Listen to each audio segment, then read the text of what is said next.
You need to meet yourself where you're at. Because sitting here and putting yourself in victim mode and saying, poor me, that's not helping you get closer to your dream life.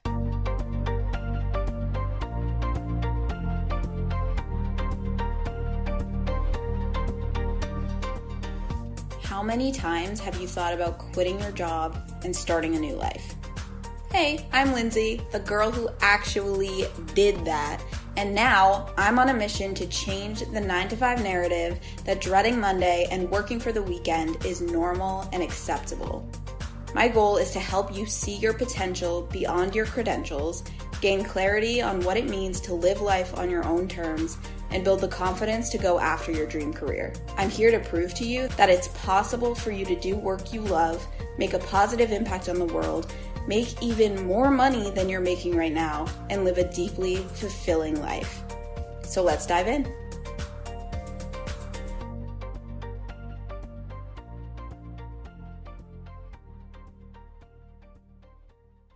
Hello, my lovely friends. I hope you're having an amazing Monday morning. I'm so excited for this episode.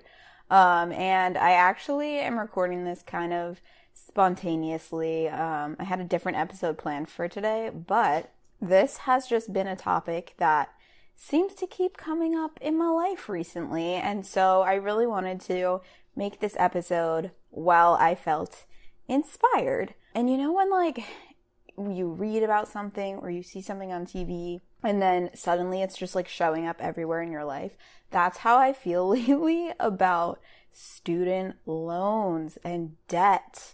And I'm actually reading a book, Everyday Millionaires by Chris Hogan. I'm about halfway through it and highly recommend it. But there's a section where he talks about student loan debt and how that affects basically your ability to grow wealth.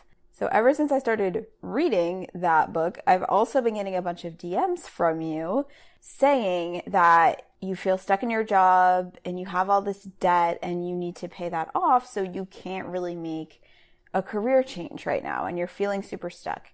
So I wanted to talk about that situation and how to handle it. And this isn't necessarily going to be an episode about how to pay off debt faster. I will give you some tips in terms of what I did to save money when I quit my job. But if you're looking for the super tactical, just money tips of how do I pay off my debt faster, definitely check out my girl, Chloe Elise, Deeper Than Money. If you don't follow her, you need this girl in your life. I promise you, no matter what your finances look like. She is my coach and a really good mentor of mine. And she also just knows all there is to know about paying off debt and millennial finances and all of that. So you can find her on Instagram. I'll leave all her info in the description, but she's on Instagram. She has her podcast, the Deeper Than Money podcast. So after you listen to this episode, for sure, go check her out, whether you have debt or not, but especially if you have debt. So let's dive in. And to start, I just want to say, I never had any student loans. I know this is probably going to trigger you if you do have a lot of student loan debt. I have never been in any debt. I don't have credit card debt. I don't have student loan debt. I don't have any type of loans at all, and I never have. And that's just me and my own life and my own choices. I'm not saying going into debt is bad, but I just think it's important for you to know that I didn't actually have student loan debt. But I've always found it so interesting to see people going into literally $50K, $100K or more of debt to go to a certain school. And Chris Hogan talks about this a lot in Everyday Millionaires, and how going to a brand name school is not necessarily going to help you be more successful in your career or make more money. And this is probably a little bit of a tangent just about student loans in general. But if you are a student, most of you probably have already graduated and started your career if you're listening to this. But if you're a student, please do whatever you can to avoid going into student loan debt. Like, to me, I just feel like I can't imagine how much of a burden that is. And especially after reading this book, it just really made me realize how honestly unnecessary it is. And again, it's probably going to trigger some of you, but I saw this firsthand. Like, I was working in my accounting job at one of the biggest public accounting firms in the world. And literally, the person sitting to my left was sitting on $100K of student loan debt because they went to a brand name school and, thought that would help them be more successful and land the job they want and make more money in their career, right? And then literally the person sitting to my right doing the same exact job, like we all are doing the same exact job, had zero debt because they went to a state school that they could afford and didn't need to go into debt to get that degree. And guess what? We're all doing the same fucking job, you guys. Like, it blows my mind how unnecessary student loan debt is. And the irony of it is the person sitting on $100K of debt who decided to take out those loans because they thought it would help them get ahead in their career is actually behind now financially, because now they have to spend the next 10 years paying off that debt. And the person sitting next to them doing literally the same job and making the same amount of money, but that person went to a state school. That person who went to a state school and has no debt to pay off can instead start saving all of that money now. And they are going to be so much further ahead than the person who went into debt so they could go to a brand name school to do the same fucking job. To literally do the same job, getting paid the same amount of money. And what you thought was going to help you get ahead set you back like 10 years. And that has a huge impact on your financial future. And I don't want to say this to like scare you or shame you if you have debt or like freak you out, but you need to understand the reality of the situation that you're in, like honestly. And it's so tragic to me to see some of you who have all of this debt that you went into to go into a career that you now realize you don't even want. And now you feel so stuck in this job that you hate because you feel like you need the money to pay off the debt that you went into to get this job that you literally don't even like. And that's so tragic. So that's why this is so important to me and something that I'm so passionate about. And I want to help you guys see how you can get out of this situation with both the tactical ways to save more money and pay off that debt faster, but then also the things that you can start doing right now, exactly where you're at, okay? But the first step, the biggest thing that you need to do is to just accept where you're at right now and take responsibility for that and stop putting yourself as the victim of your situation, okay? Because what I'm hearing some of you say to me when you message me and you're like, I can't quit my job because I have this debt to pay off. And you're saying it as if your student loan debt just happened to you. But I mean, that was your decision to go into debt, right? So you need to take responsibility for that. Like, you get so triggered when I say that I don't have any student loans. Like, people get so triggered when I'm talking to someone who has student loans and I tell them that I don't have any. And they're like, oh, wow, that must be nice. Like, you're so lucky that you don't have all this debt to pay off. And like, yes, I'm very fortunate that I don't have student loans. And I am grateful for that every single day. But I'm not in this situation because I'm just lucky. And I was just like born into some rich family that paid for my like $300K education. Like, that's not why I don't have student loans. The reason I don't have student loans is because I chose to go to a school that did not require me to take out student loans. It's not because I'm just like lucky.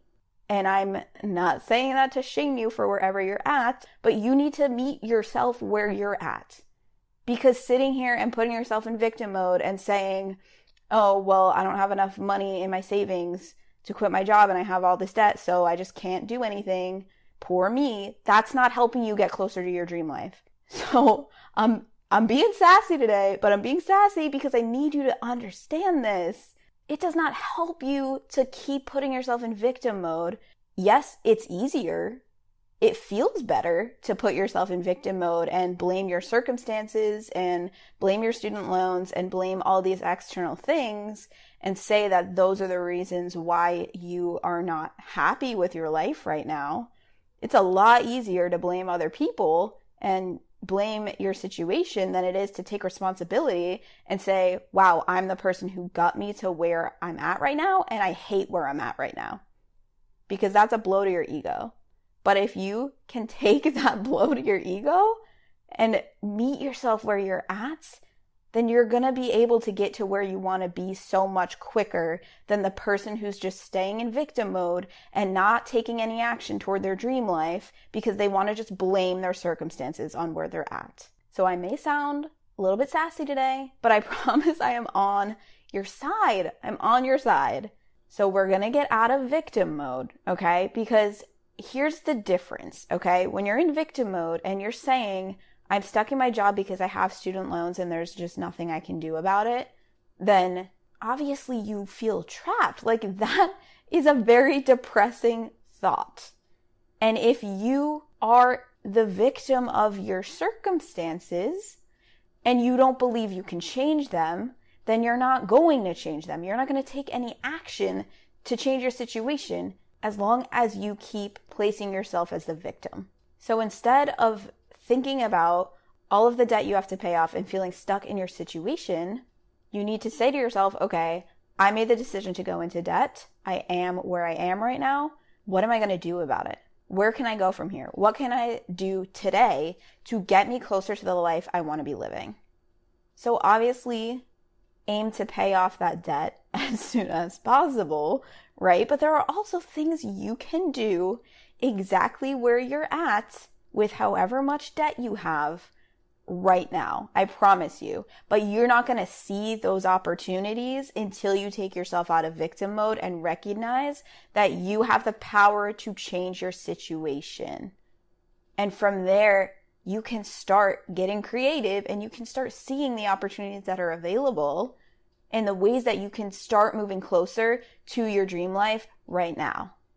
I was actually talking to a girl the other day in my DMs who she was talking about basically what she does full time and that she has a really long commute to work every day. And so she doesn't feel like she has the time and energy to work on her side hustle. She's like, I have this dream, but I feel like I don't have time to build up my side hustle to become something I do full time because I have my full-time job and I need that job to pay off my debt. Like, I have a ton of debt and I need to pay it off, so I can't quit my job. But because of my job, my full-time job, I also can't build up this freelance side hustle thing that I want to be doing that will eventually become like my full-time dream life.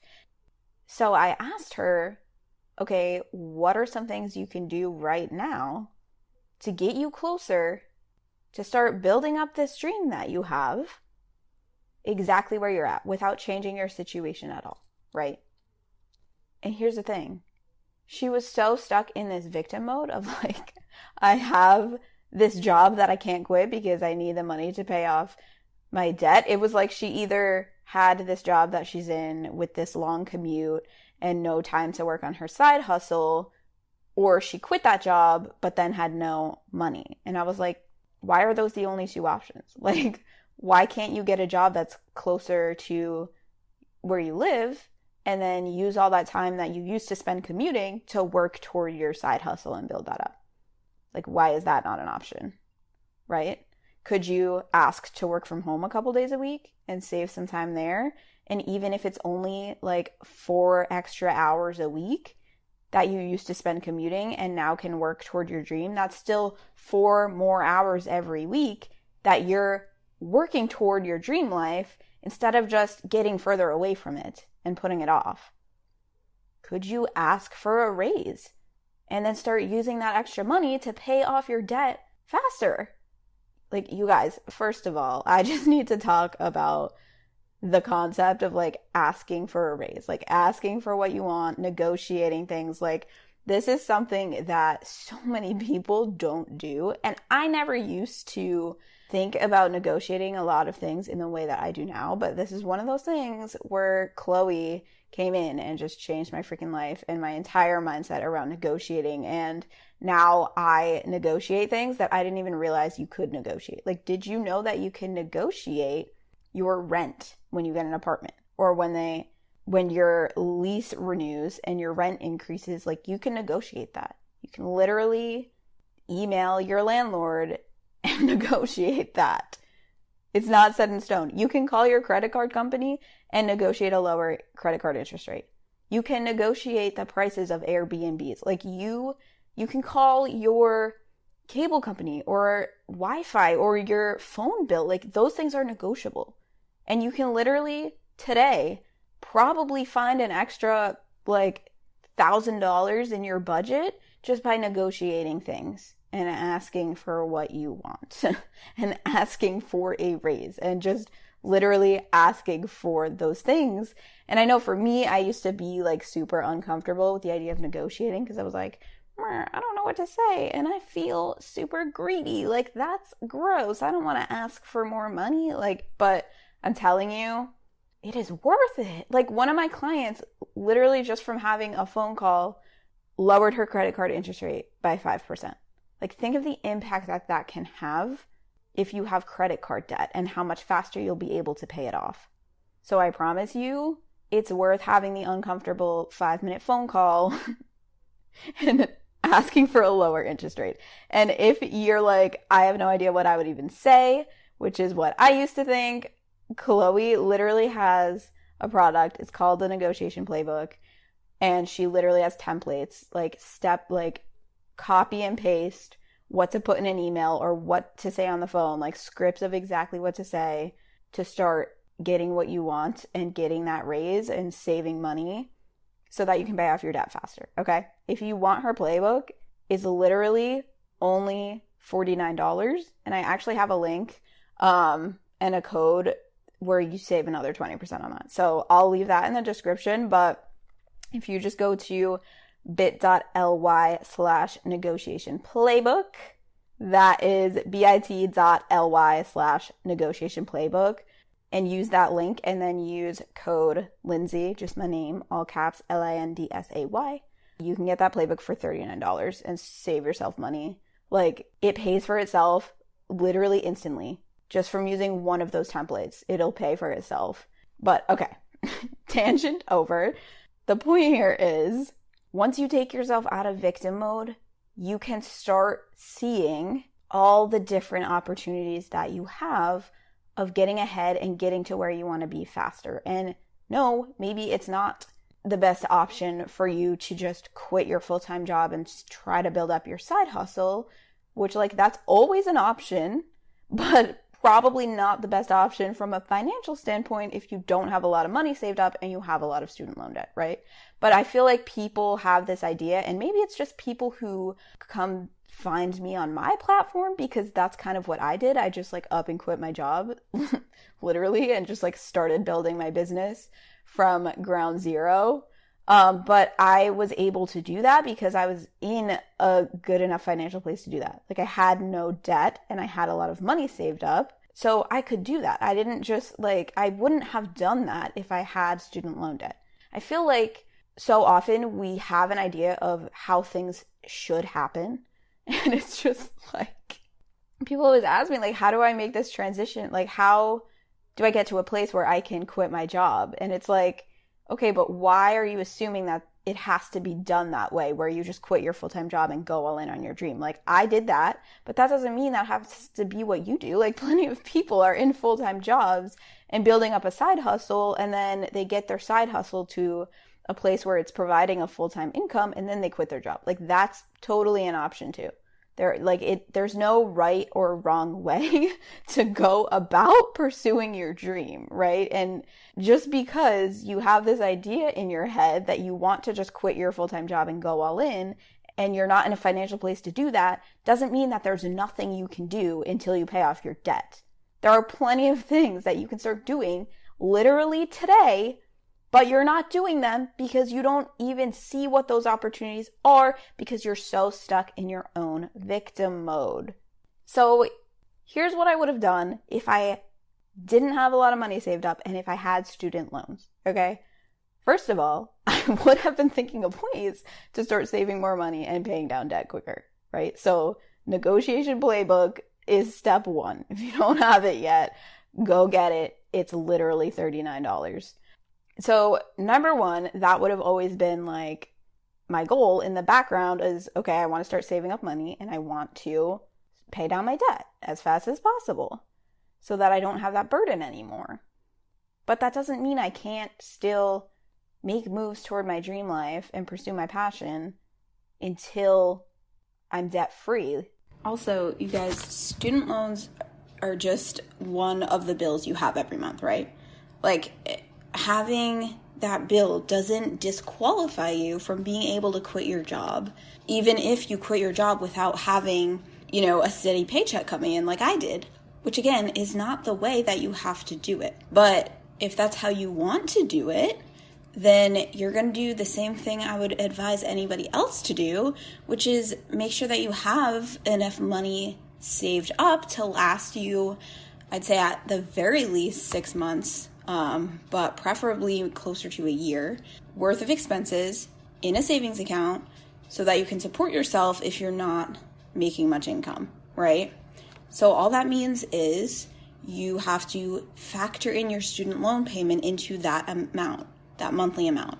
So yes, you're going to need maybe more saved up than I needed to have 6 to 12 months worth of expenses, but that doesn't mean that you can't do it. Like, start figuring out ways where you can save more money. Having student loans in and of itself does not disqualify you from being able to quit your job and go after your dreams. There are still things you can do no matter how much money you have right now, I promise, right? Like, I still could have gotten my personal training certification. I did that while I was still working full time. Like, I was studying and getting my certification while I was still at my accounting job. So I still would have done that. And then from there, I probably would have looked for personal training jobs like at a gym. That was my original plan A. And I was planning to leave my accounting job and work at a gym. So that's still something I could have done, right? But I would have had to take into account, okay, I need to make sure I'm making enough money to pay my loans every month, right? So factoring in that pay cut, then it's just a matter of like, okay, am I okay with putting less money onto my loans every month? Or where can I cut down on expenses? I actually, after I quit my job, even though I had enough money saved up, I still wanted to cut expenses because the less expenses I have, the further my savings is going to take me. So I actually moved back in with my dad. I sold all my furniture, moved back in with my dad for a couple months, and I didn't have to pay rent or any expenses for a couple months, which for sure helped a lot. Like, is it possible that you could move back home and save some money? I still would have been posting content online every day related to fitness and letting people know that I was a fitness coach. I was doing that while I was still working my full-time accounting job. I was posting things on Instagram and letting everybody know I'm becoming a fitness coach, right? Like, I promise there are so many things that you can start doing today, wherever you're at, to move you closer toward your dream life. And even if it is the tiniest baby steps, it is still going to get you closer than doing nothing because you just want to stay in victim mode and blame your student loans on the fact that you can't quit your job. But it is not necessary for you to quit your job right now to start building your dream life. All right? So we're going to get out of victim mode and we're going to start getting creative and we're going to start thinking of what we can do right now. Instead of wasting any more time complaining about where you're at, just meet yourself where you're at. Take responsibility and acknowledge that you got yourself here, and then feel that sense of empowerment in knowing that because you got yourself here, that means you can also get yourself to where you actually want to be. You have the power to change your situation. You are not a victim of your circumstances. Whew. I am fired up. I don't know about you.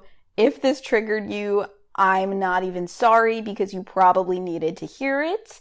And I really, really hope that this message came across to you if it's what you needed to hear. So I want you to start thinking of all of the things that you can do right now to get yourself closer to where you want to be, to get yourself in a better financial situation, to start working on your side hustle, to start pursuing your passion, whatever that is and wherever you're at.